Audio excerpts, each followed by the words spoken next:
welcome back. Today's video is going to be a little bit random and chaotic because there's lots of different elements and themes I plan on pulling together. But this all started because of, well, this picture that you see right here. I was given as a gift by my girlfriend this necklace, a skull necklace. And it made me think of Mary Magdalene. See, Mary Magdalene, whenever she's represented in art, is often represented holding a skull. There is a lot of symbolism behind this. But more accurately, this video is going to be about the archetype that Mary Magdalene embodies and other people or mythological figures that have embodied this archetype through time. See, Mary Magdalene, a lot of people argue that she wasn't in fact a prostitute, but I believe she was. Just like other characters in the Bible, as well as other spirituality, religious leaders, prophets, wise men have married prostitutes. This symbolizes a detachment from the world of the physical and a love which is not based on carnal desires or, temptations of the flesh, but based on a higher, super earthly love, a spiritual love. Being married to a prostitute represents that you don't care who her flesh mingles with in this physical plane, because you have a deeper spiritual connection, a soul level connection, a soulmate, a twin flame, if you will. This idea of marrying a prostitute and her becoming yours is the symbol of the ultimate step away from the material plane, this detachment from the physical and the destruction of the dichotomy, the elimination of this duality of this three-dimensional realm that we embody. But she's often holding a skull, that or an alabaster jar, which held perfumed oil, which she used to massage and clean the feet of Christ. She supposedly even wiped his feet with her hair. This was a tantric practice. This was an anointing, a grand unction that prepared Christ for his transition into a spiritual state of being. But yeah, she's always holding a skull, just like my girlfriend gave me a skull. So it made me start to think about this. The skull could symbolize penance, preparation for death, and mortality. But also, there's this idea that I circled right here.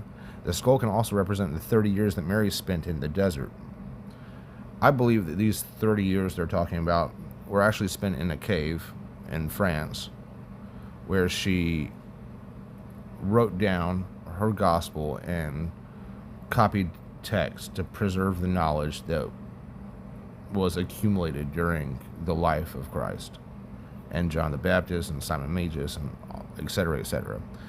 She wrote the Nag Hammadi library, the Dead Sea Scrolls, or a version of that, in a cave in France after her husband died, Jesus.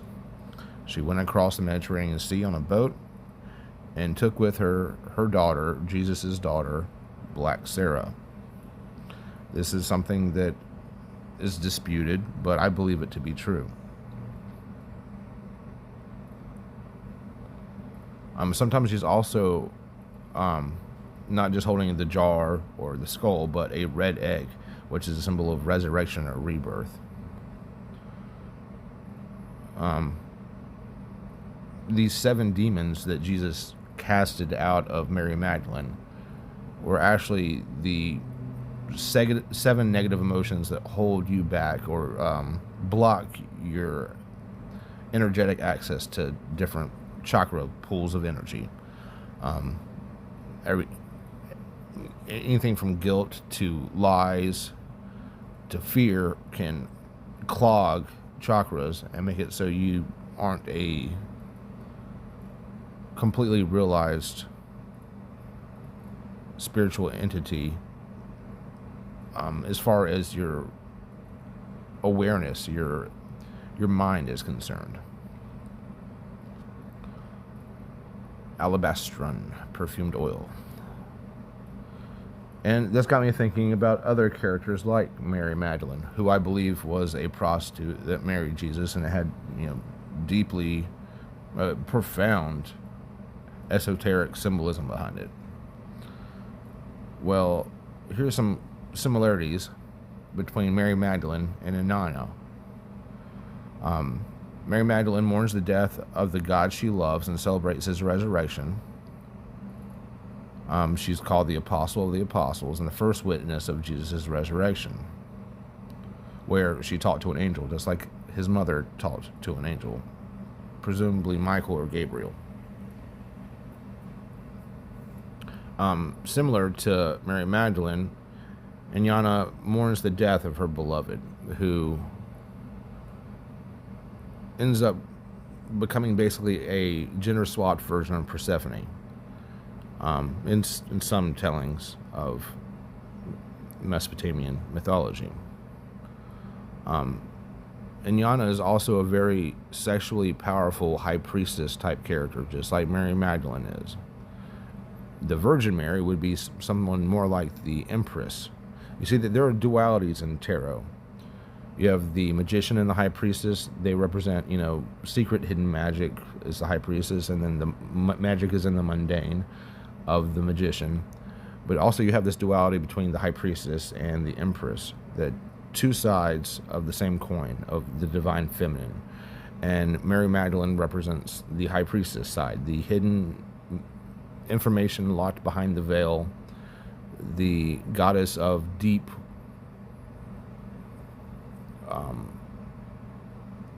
occulted knowledge, hidden knowledge, mystery school shit.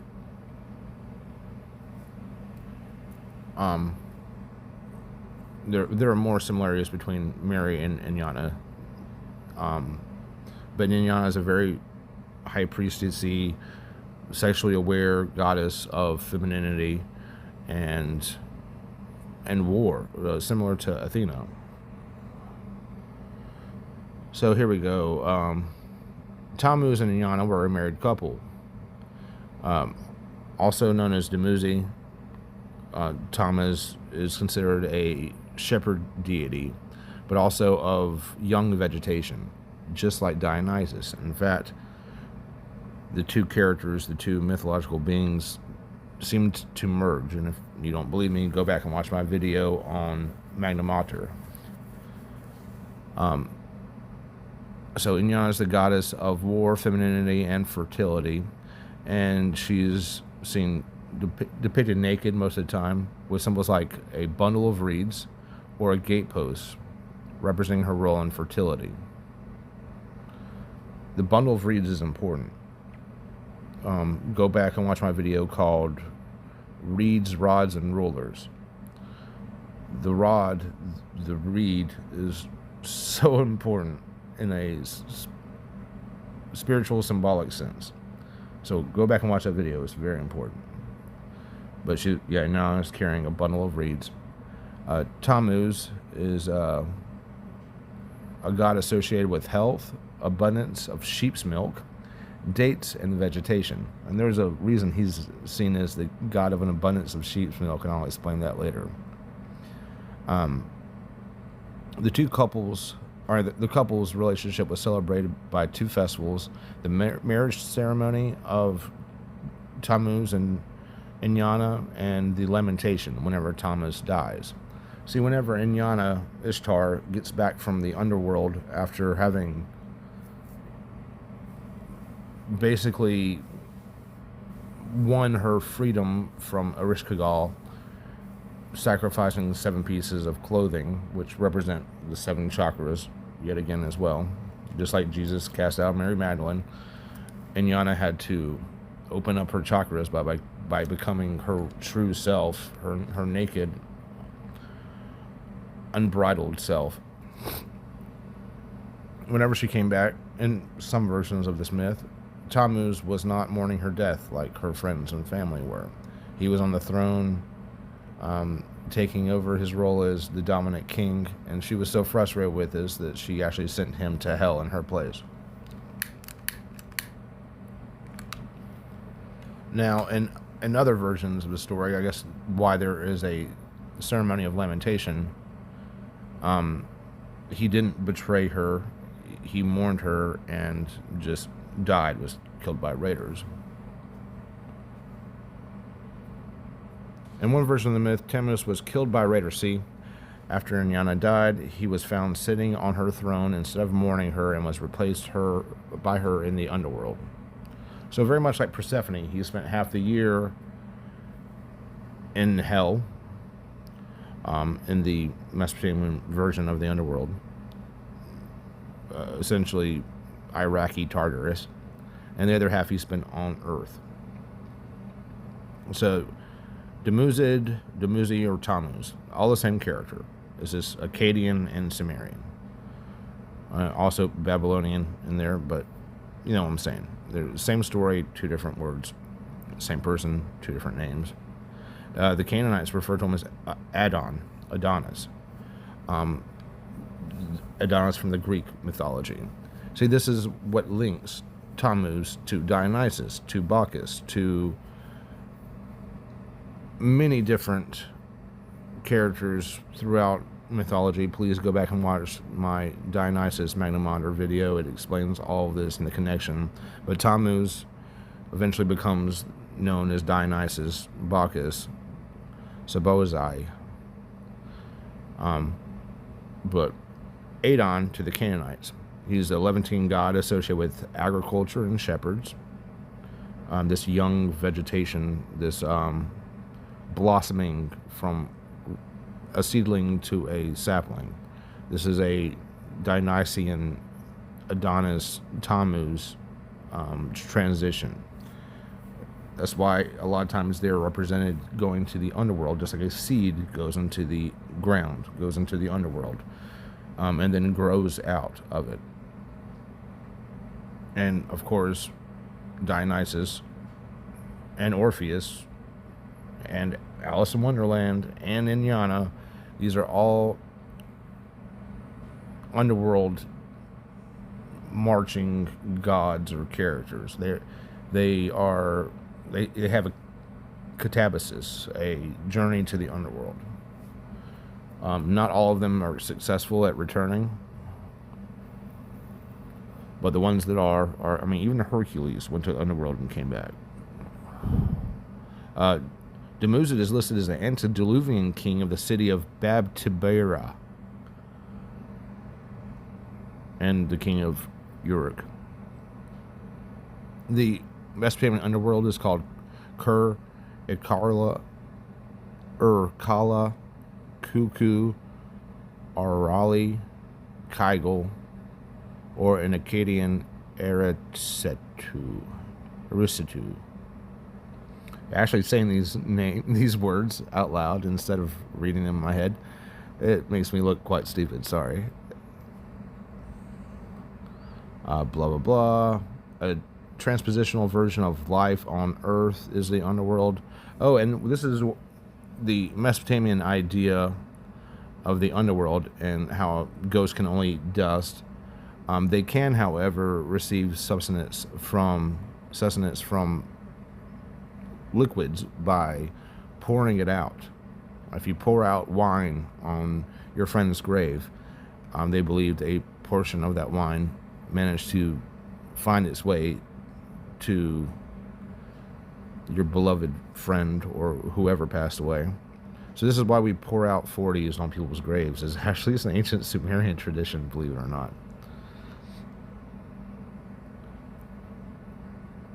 So yeah, in the poem, Inanna prefers the farmer, which isn't true. She is picking the shepherd. There's a contest between a shepherd and a farmer, just like Cain and Abel. You have Dumuzid or Tammuz and Enkimdu. Enkimdu is the farmer. Eventually, Utu and Dumuzid Tammuz end up convincing Inanna that she needs to marry the shepherd, because every gift the farmer can give to her, the shepherd can give her something even better. The shepherd is obviously picked, just like Abel was picked. So this is from that poem. This shows the exact sexuality locked inside the archetype of Ishtar and Inanna. This is from her point of view. This is her speaking. My vulva, the horn, the boat of heaven, is full of eagerness like the young moon. My untilled land lies fallow. As for me, Inanna, who will plow my vulva? Who will plow my high field? Who will plow my wet ground? As for me, the young woman, who will plow my vulva? Who will station the ox there? The ox, the bull of heaven. Make your milk sweet and thick, my bridegroom. My shepherd, I will drink your fresh milk. We all know what she's talking about. Wild bull, Dumuzi, make your milk sweet and thick. I will drink your fresh milk. Let the milk of the goat flow into my sheepfold. Fill my holy churn with honey cheese. Lord Dumuzi, I will drink your fresh milk. This also reminds me of my girlfriend.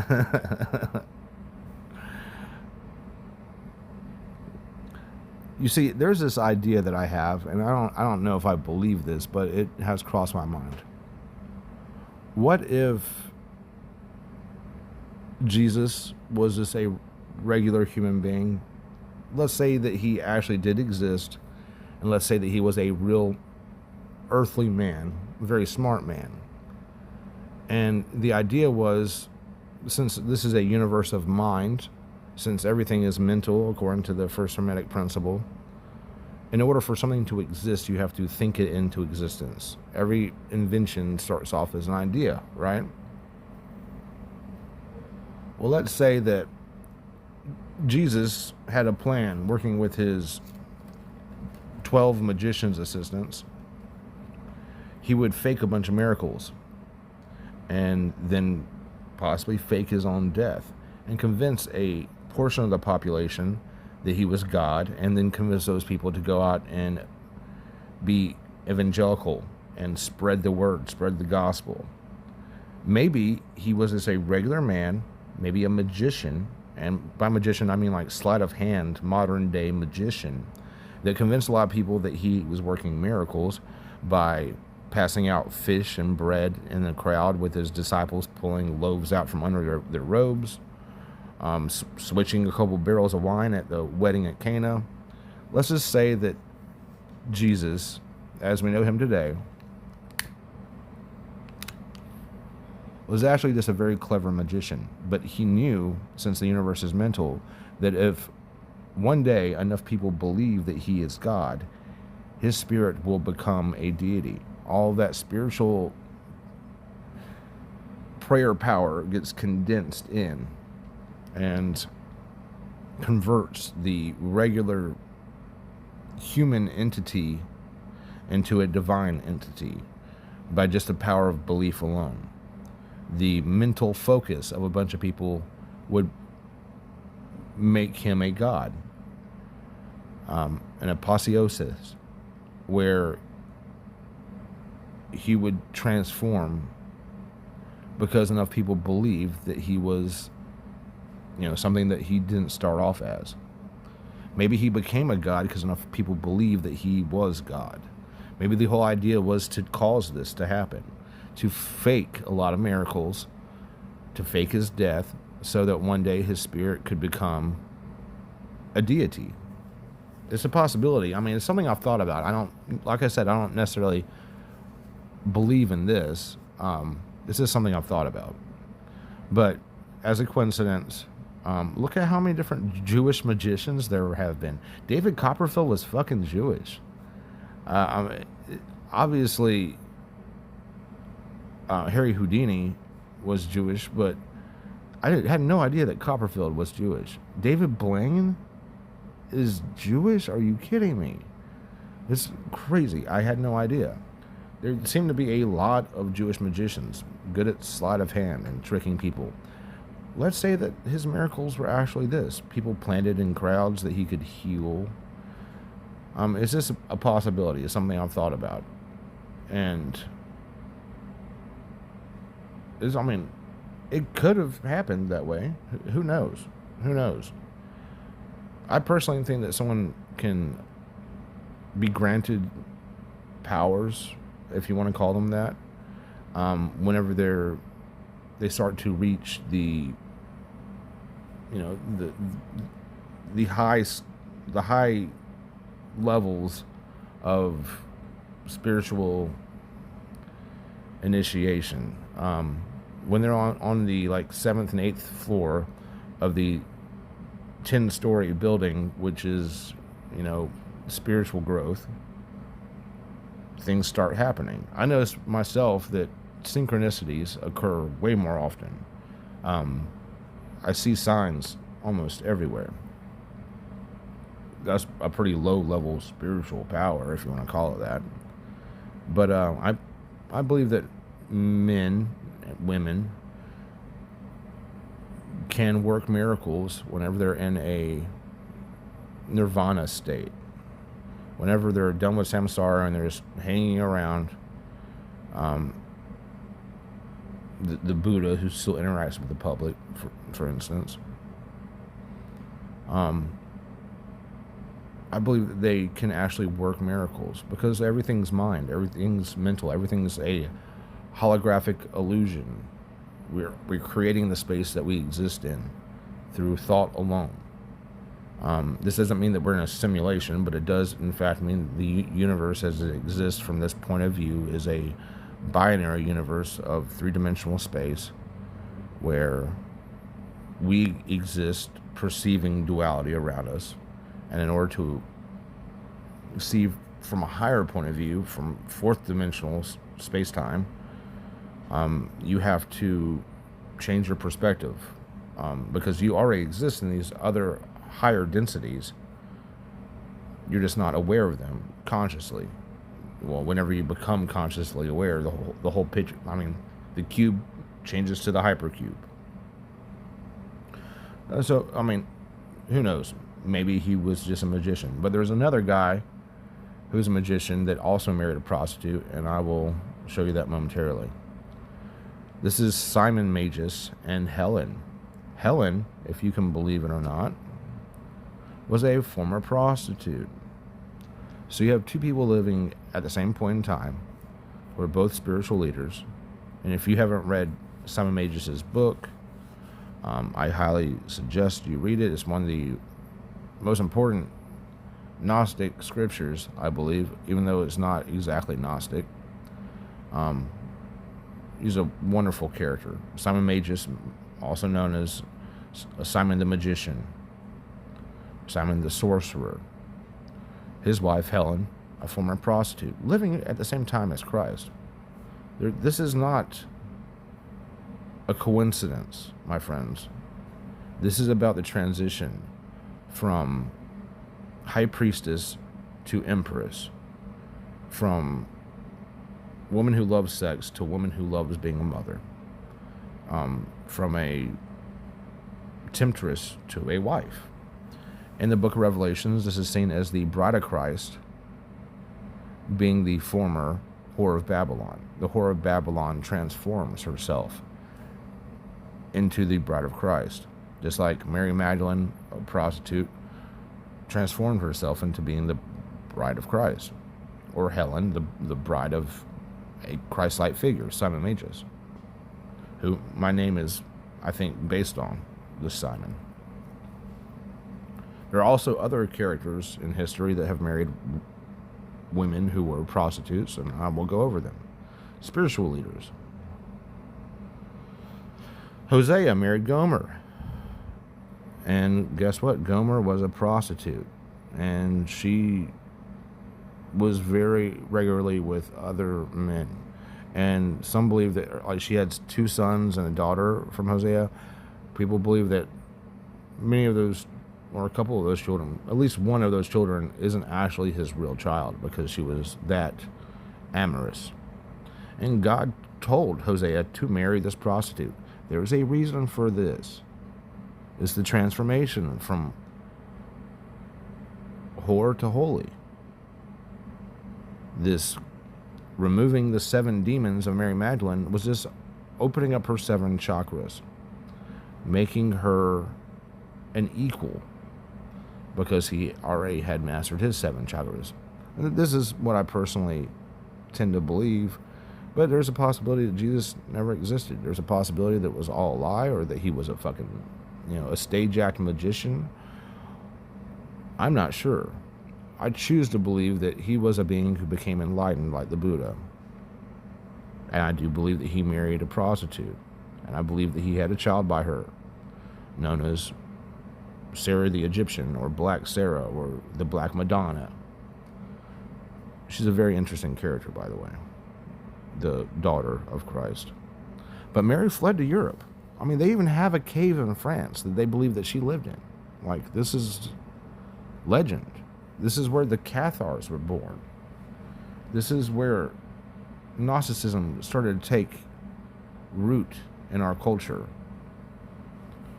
in France, until the Catholics burned all the Cathars at the stake. They believe this might be the skull of Mary Magdalene. So they made this very awesome statue of her, with the skull in place of her head, and the 2 angels on either side of her. Very reminiscent of the Ark of the Covenant, which has 2 cherubim on the left and right side. 2 cherubim over the mercy seat of the Ark of the Covenant. So this is, to me, saying that she is the Ark of the Covenant.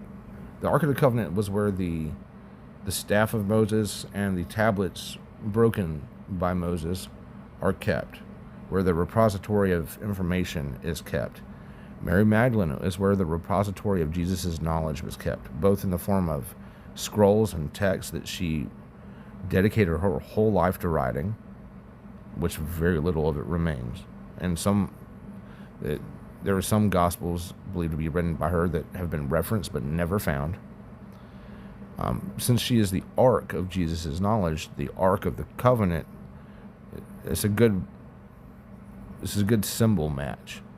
She's not only preserving his knowledge in the form of scrolls, but also his DNA in the form of her daughter, Sarah.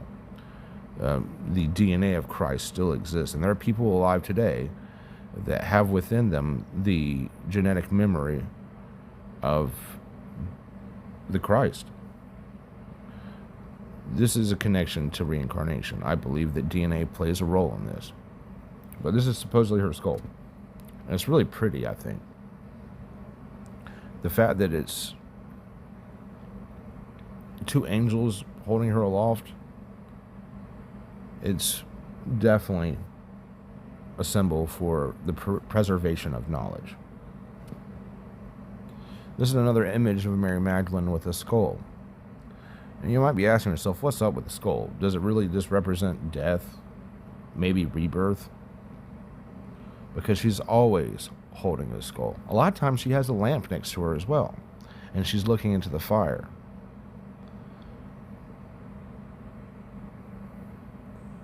Here we see also Mary with the skull right next to her. This is a sculpture by Donatello, one of the Ninja Turtles, and you can see the skull right next to her. This must represent something, right? It doesn't just represent death and rebirth. Look at the way she looks into its eyes, like she's looking into the eyes of a lover. This could be the skull of her deceased husband, or possibly the skull of whoever died in his place. Maybe Thomas, the twin of Jesus, was used for these magician parlor tricks. Maybe Thomas was crucified, or I don't know.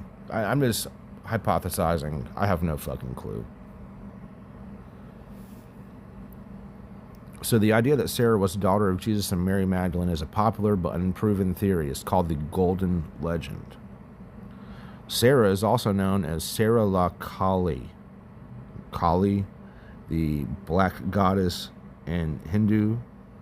That's very interesting. Kali, the black goddess, or also known as Black Sarah or Sarah the Black One. Gypsies venerate Sarah as their queen. The Gypsies venerate Sarah as their queen. Black Sarah, the daughter of Jesus. Why is this? And why do they refer to her as Sarah la Kali? Because if you trace the genetics, the DNA of the Gypsy people, go far enough back in time, they were all Indian. They were sent out on behalf of a king to be traveling performers and to spread the awesomeness of India to the rest of the world. And I think originally they also had something to do with almost a crusade. They were fighting a bunch of Muslims. No, that's the story. They were sent out by the Indians to conquer the Muslims, and they eventually all gave up the fight because they didn't want to fight anymore, and they became traveling circus performers. At least that's the idea. And this has been proven through DNA that they are in fact Indian. That's why they have Sarah la Kali. Kali is the black goddess, the shadow version of poverty, the switch is very important here.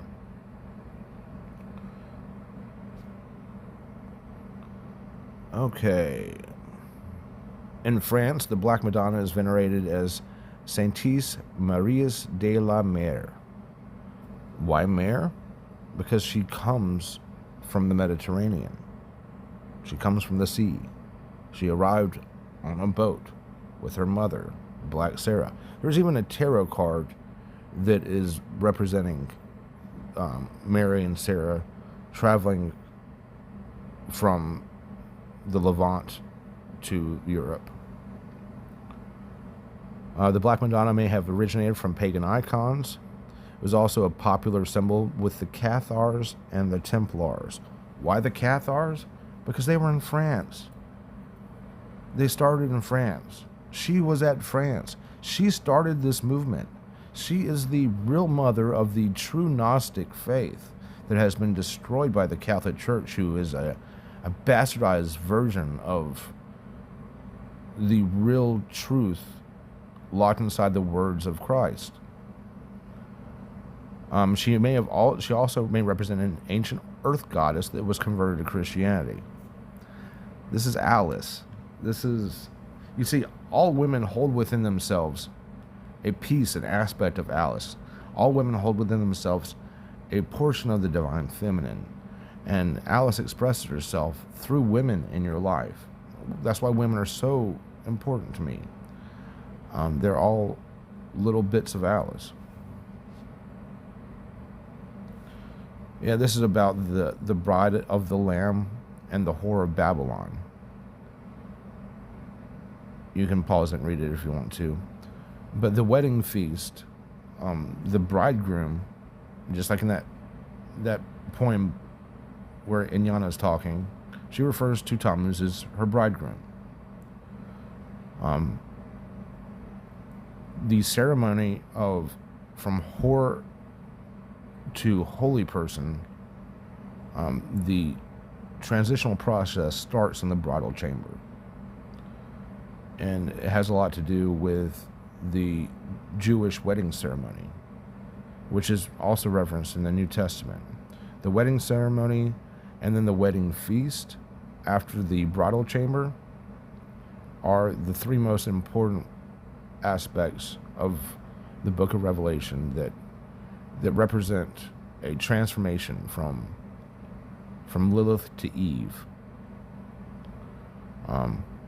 More accurately, from Lilith to Mary. But yeah. So The skull also symbolizes death and rebirth, breaking of traditional taboos, personal power and courage, overcoming fear, a reminder to enjoy life, the fragility of life. But here's the most important part of this: a symbol of higher knowledge, truth, and ageless wisdom, and a receptiveness to new ideas. The skull represents hidden knowledge that is being revealed. The brain is the seat of wisdom. Whenever it dies, the thing that held the wisdom in place, it's accessible now. And it can impart knowledge. This is a Sedlic ossuary. You can see the prominence of the skulls here, and there are 7 levels of these pillars with 7 skulls, 7 informational energetic pools that exist within the human body, the chakras. This is in Poland. They sure do make a lot of churches out of bones. This is to make everyone see that life is something that will end until you're born again and again and again and again. But this particular chapter in your life, whatever name you have, isn't going to be your name the next go around. And this is to remind you of that.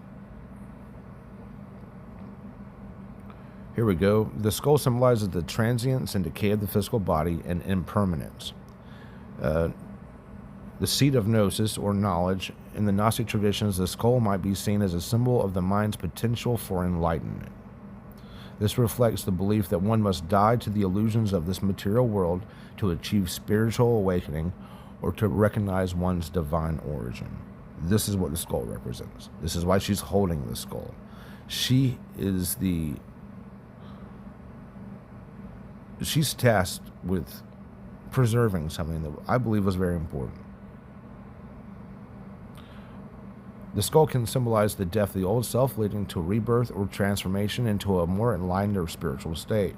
This aligns with Gnostic narratives where characters like Sophia or the soul undergoes trials, death, and rebirth to achieve salvation or return to the divine pleroma. Dualism. The skull might also embody the Gnostic dualism between spirit and matter, exactly, and the corrupting influence of the material world, urging the Gnostic to transcend this dichotomy.